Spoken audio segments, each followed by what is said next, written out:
Coming up on tonight's broadcast, the EML Investigative Journalism Unit lifts the lid on conspiracy theories, 9/11, chemtrails, and footage that proves that Elvis is still alive. We uncover some shocking allegations about leading New Zealanders and Hitler, and we infiltrate the Skeptics Convention. All that, and your letters too.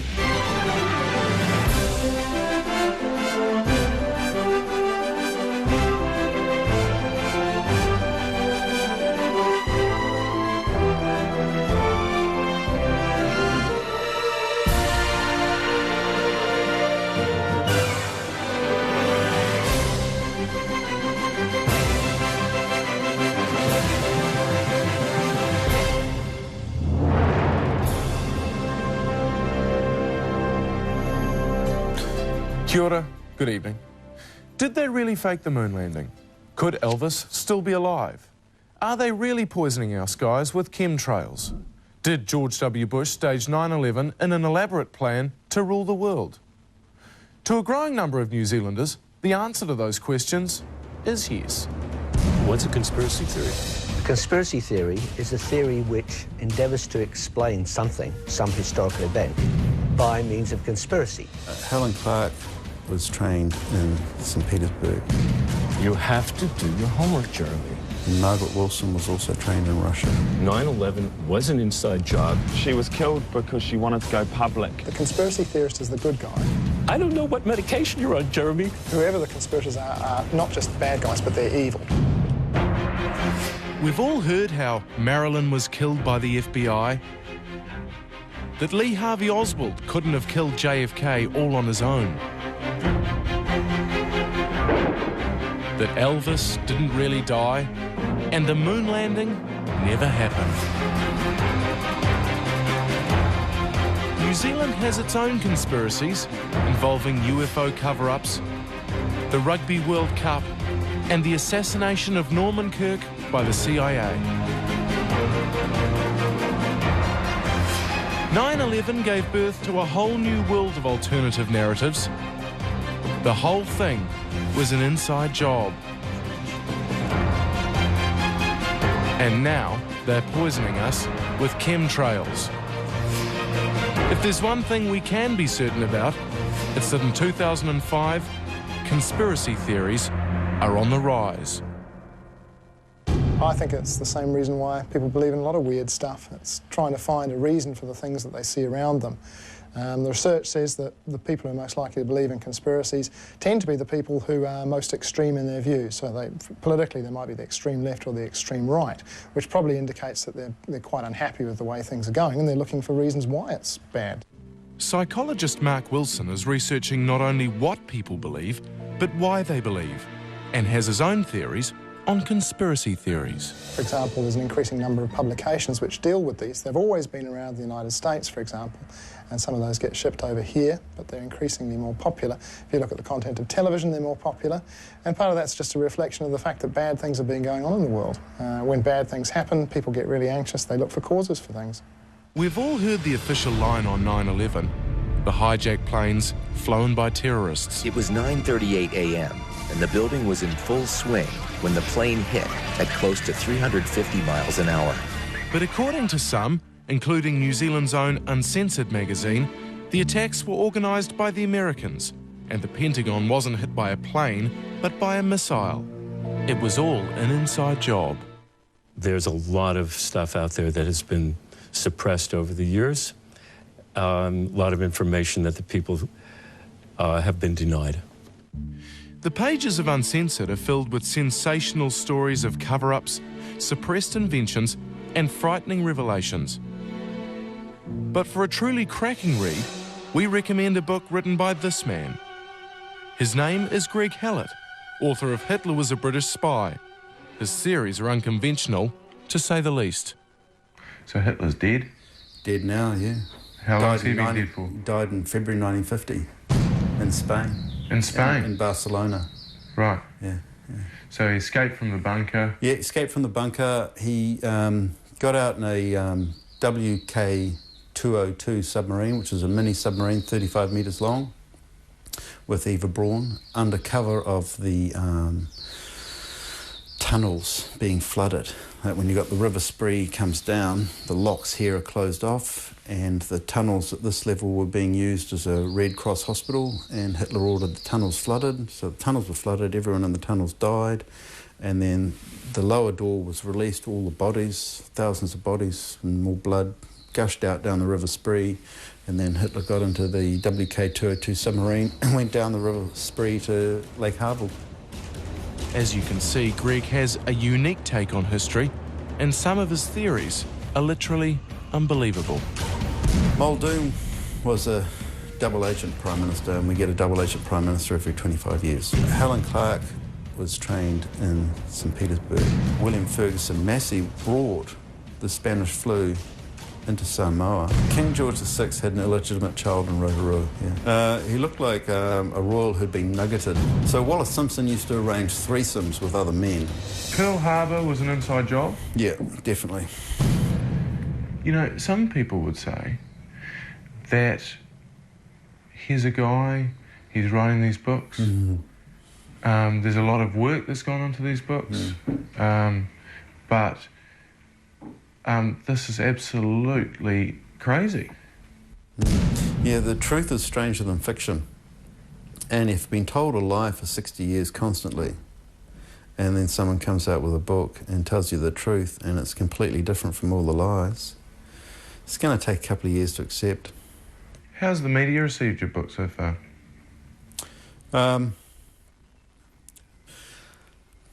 Greylisting as opposed to blacklisting, you know. The way New Zealand censors books is they ignore them.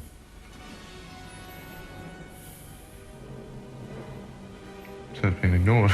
Well, you know, I've got a book, Hitler was a British agent, you know, it's the biggest story of the 21st century. And, you know, TV1 and TV3 aren't exactly beating a path to my door. No. We did, though. Yeah, it's great. Who are you again?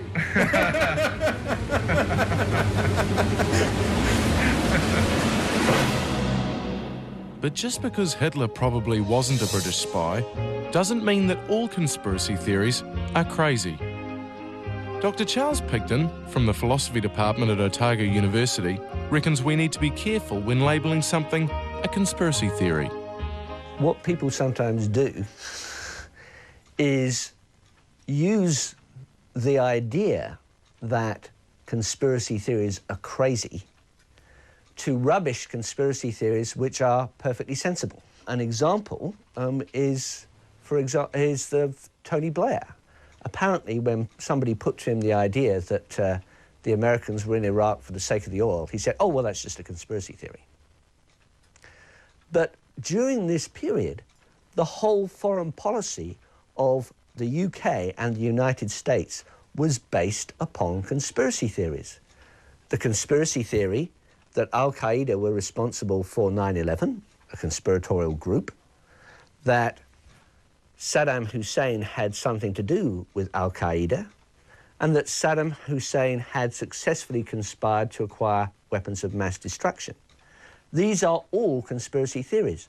So the very people who were poo-pooing conspiracy theories on the part of their opponents were themselves putting forward conspiracy theories. The United States and our allies are authorized to use force in ridding Iraq of its weapons of mass destruction. This is Aaron Keown, director of Hop, an award-winning film about conspiracy theories surrounding dead famous people.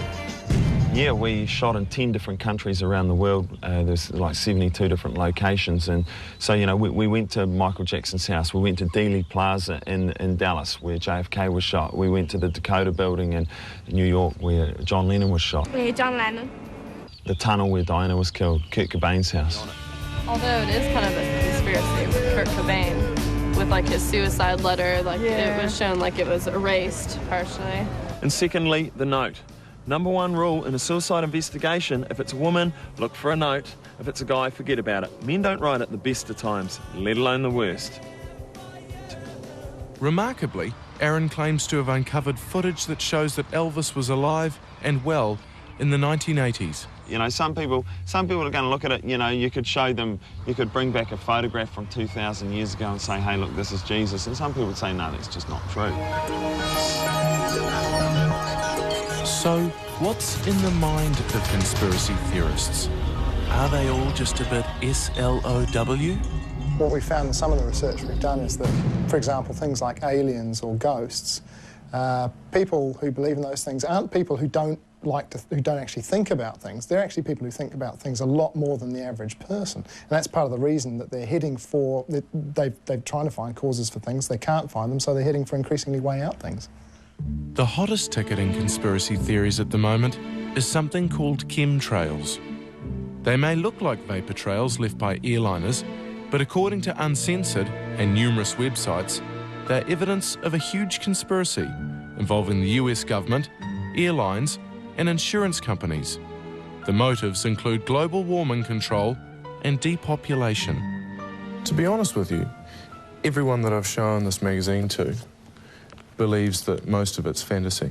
To be honest with you, Jeremy, I don't know who you're talking to or who you get your opinions from, but to be perfectly honest with you, they're wrong. Do you mind being called a conspiracy theorist? If you define your terms. Somebody who believes... Yeah, go ahead. Somebody who believes in stuff that's in here. Which stuff? Tell me. Stuff like this. 9/11 was an inside job. Bush and Cheney ordered 9/11 to happen. It's a conspiracy theory. That's a conspiracy theory, meaning it's a theory about a conspiracy that can either be proven or unproven, disproven, right? But it hasn't been proven, and you're saying it's a fact. Who said it hasn't been proven? How's it been proven? You haven't read the magazine. I've read the magazine. How's it been proven? You've read the magazine, and still you have to ask me this. But, so what you're saying is, everyone else is wrong, and you're right. No, most people are right, but the Bush administration, which promulgated the wildest conspiracy theory I have ever heard, that is to say, total conspiracy theory in your sense of the term, is somehow believed. I mean, it's ridiculous. The fact of the matter is that it's the biggest conspiracy that I ever saw, biggest conspiracy theory, to believe the official story of 9/11. I mean, absolutely ridiculous. It has fallen apart. Oh, it's pretty believable. Some planes flew into some buildings. Hijacked planes. It's completely believable. It's absolutely believable. That's endearing and cute, but obviously you haven't done your homework. Have you ever seen a UFO? Yep. Tell me about it. On 4 occasions.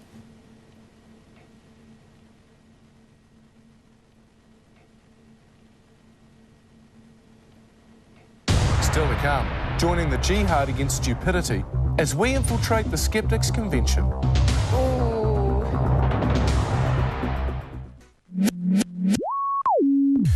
When the media want to provide balance for stories concerning the supernatural or alternative healing, they turn to the skeptics, a group of highly educated and opinionated individuals who are far more like Star Trek's logic junkie Spock than the flighty Captain Kirk.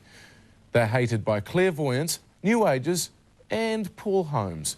But when it comes to pointing out fuckwittery, the skeptics are usually on the money. Rotorua, home to family restaurants, family values, souvenirs, beautiful architecture, and knock shops. Sometimes annoyingly referred to as Rota Vegas, it's the steamy centre of our very nation, and home this year to the 2005 New Zealand Skeptics Conference. This is a story about belief, about certainty, about science, about stupidity, alternative medicines, Paul Holmes, Wolverines, and scones. But one of the unfortunate things that I get commonly is the idea that a skeptic is a synonym for a cynic.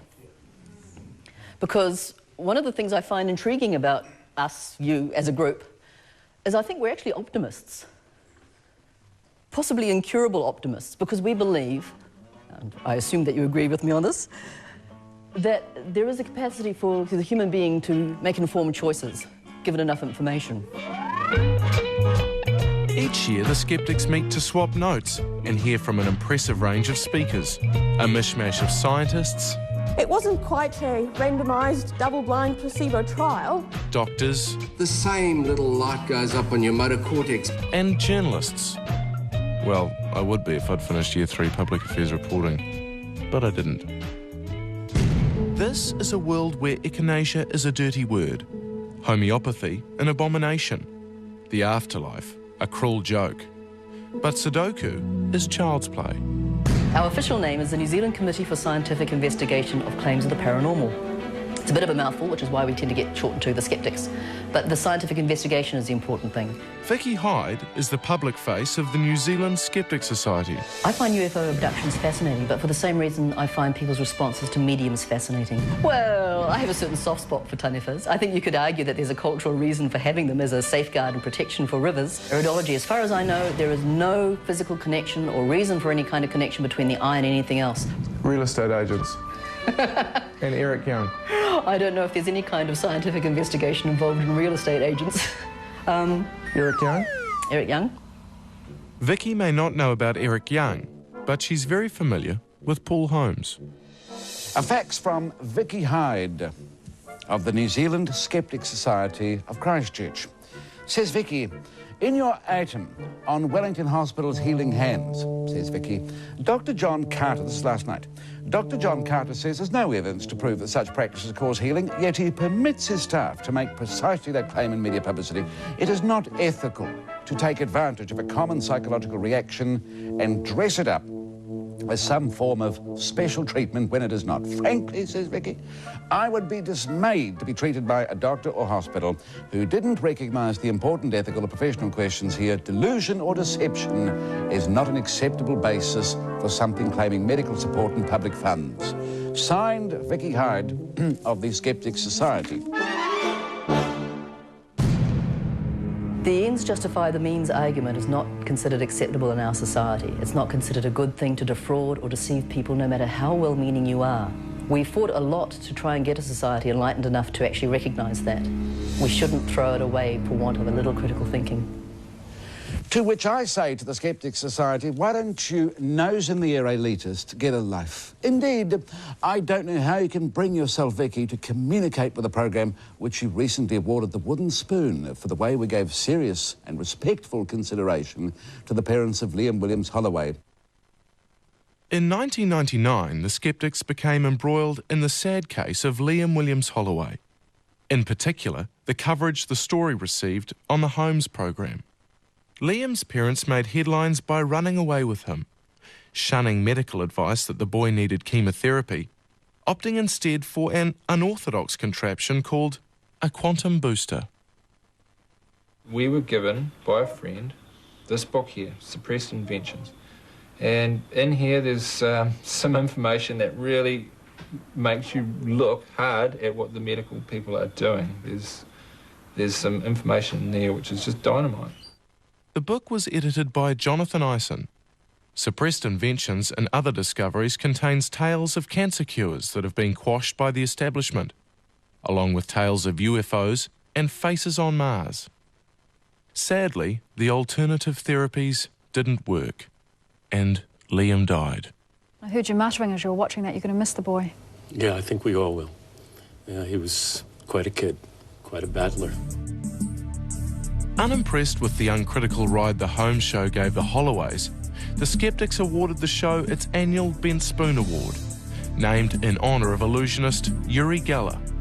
Holmes was unimpressed. So please, Skeptic Society, give yourselves a night out. Get a life at the Arts Centre. Go to the Arts Centre for a Chardonnay and some intellectual conversation with nice, white, academic people. Some say that by calling for a jihad on stupidity, the skeptics themselves risk being the very thing they despise: dogmatic. Above all, skeptics are believers in science, in things that can be tested. So we decided to test the skeptics. And roll it. Your name, star sign and religious denomination. Name is Al Dennard, star sign I think it's Capricorn, and religion atheist. Star sign really depends on whether you believe in such things. Star sign? Leo? Nominally, if you believe in a 12-star zodiac, then I'm a Taurian. My star sign, what is it? Pisces, isn't it? But Aries, Aries the ram. I mean, I'm not asked that very often. I'm a very happy atheist. Agnostic. When did you have your first sceptical epiphany? Skeptical epiphany, that's a pretty religious way of putting it. I don't think I had one.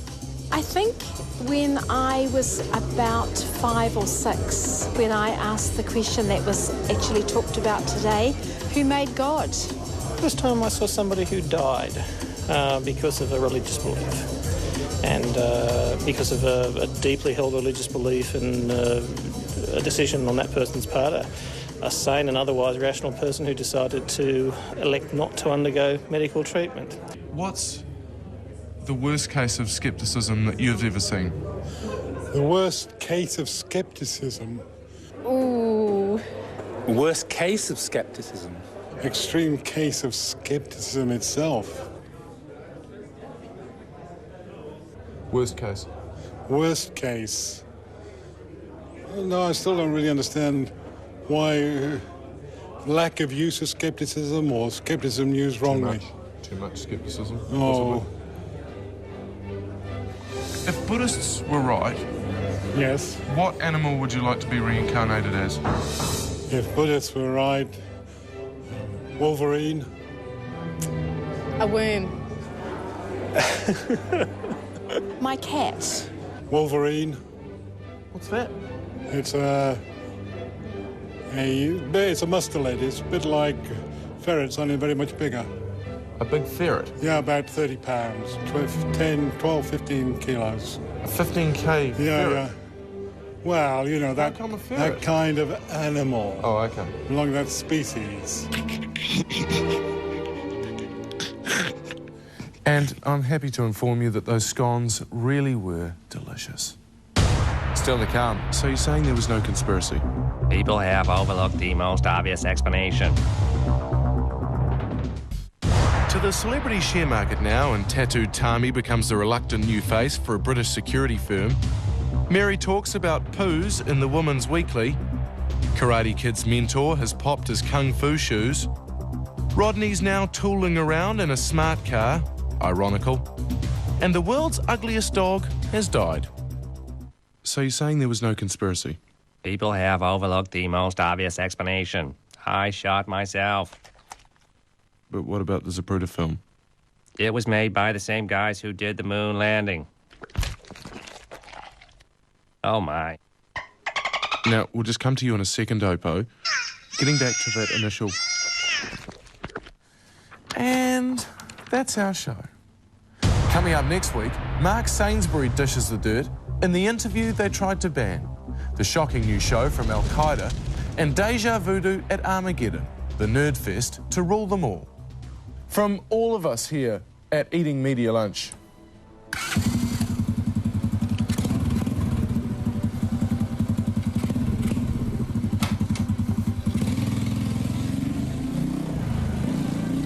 Look, I understand that you know the stuff about World Trade Center, but I don't see what it's got anything to do with Bush or Cheney. You can't then say Bush, Cheney, something about World Trade Center, therefore Bush and Cheney. It just doesn't make sense. I don't know what medication you're on, Jeremy. This show was made with funding from New Zealand On Air.